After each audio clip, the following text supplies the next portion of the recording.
In this video, I'll show you how you can fix the Valorant error code 79.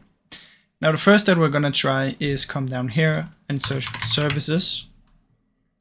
Now from in here, you want to scroll all the way to the bottom and find the V section until you find VGC. Now you want to open this and change the startup type to automatic. Apply OK. Open it again and choose start. Now wait for this to start, and then once this is done, we're going to go over to the next step.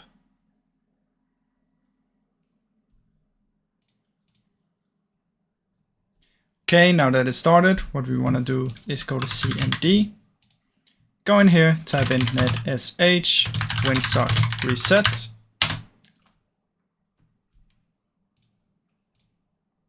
Okay, once that is done, you're going to come down here, type CMD.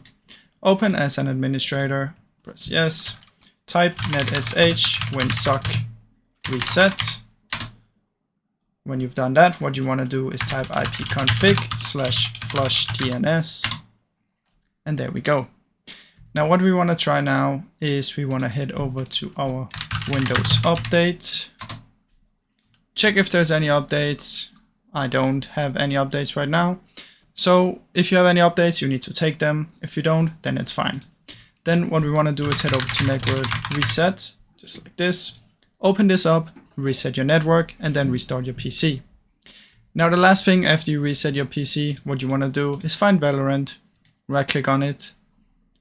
When it's done, go to properties, compatibility, and activate disable full screen optimizations and run this program as an administrator. Press apply and OK. And now try and launch Valorant. This should hopefully fix your issue. If it did, please leave a like and subscribe, as it helps me out a ton. Thank you so much for watching.